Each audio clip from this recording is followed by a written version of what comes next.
Assalamualaikum warahmatullahi wabarakatuh.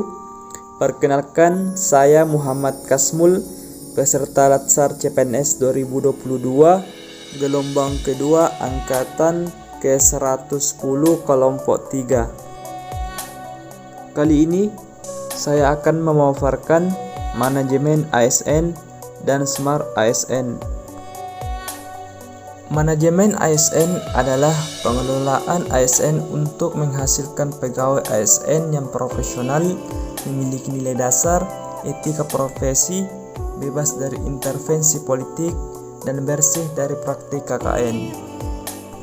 Kedudukan ASN berdasarkan Undang-Undang Nomor 5 Tahun 2014, PNS atau pegawai negeri sipil merupakan warga negara Indonesia yang memenuhi syarat tertentu, diangkat sebagai pegawai ASN secara tetap oleh pejabat pembina kepegawaian untuk menduduki jabatan pemerintahan dan memiliki nomor induk pegawai secara nasional.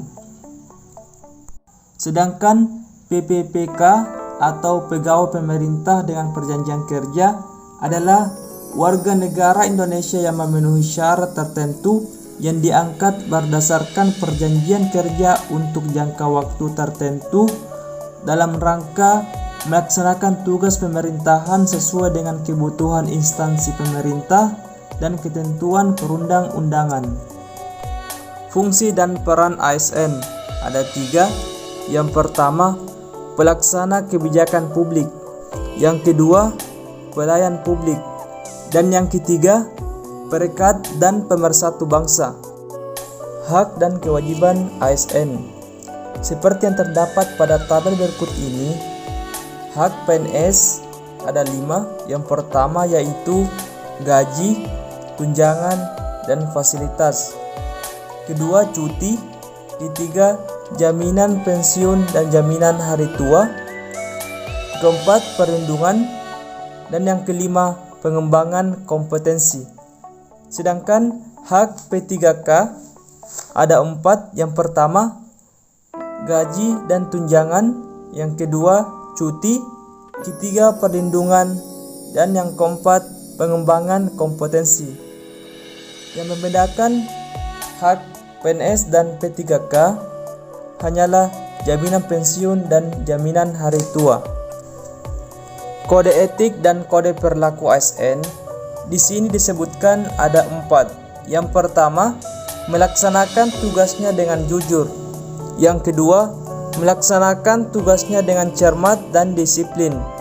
Yang ketiga, melayani dengan sikap hormat, sopan, dan tanpa tekanan. Dan yang keempat, melaksanakan tugasnya sesuai dengan perintah atasan sejauh tidak bertentangan dengan peraturan perundang-undangan. Kode etik ASN ini selanjutnya lebih jauh dijelaskan pada Undang-Undang ASN Nomor 5 Tahun 2014. Dalam menjalankan manajemen ASN, maka dibutuhkan yang namanya sistem merit. Apa itu sistem merit? Sistem merit adalah kebijakan dan manajemen ASN yang berdasarkan pada kualifikasi, kompetensi, dan kinerja secara adil dan wajar dengan tanpa membedakan latar belakang politik, ras, warna kulit, agama, asal-usul, jenis kelamin, status pernikahan, umur, atau kondisi kecacatan.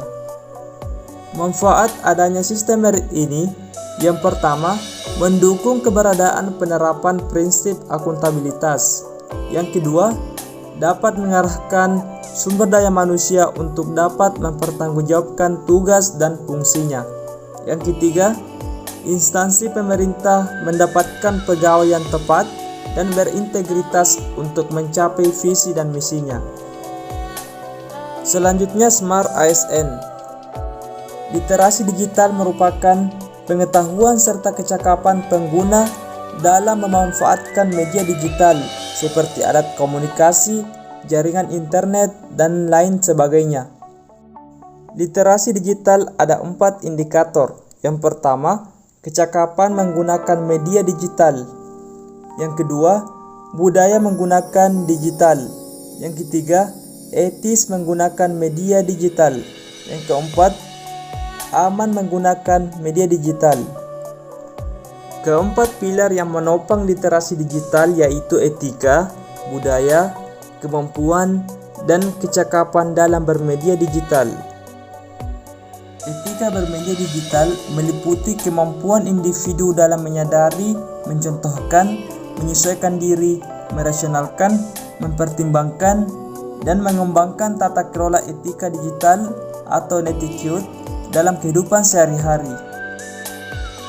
Konten negatif yang membarengi perkembangan dunia digital tentu menyasar para pengguna internet yang substansinya mengarah pada penyebaran kebencian atau permusuhan berdasarkan suku, agama, ras, dan golongan.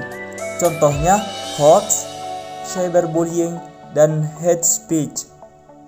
Sekian pemaparan singkat dari saya. Terima kasih.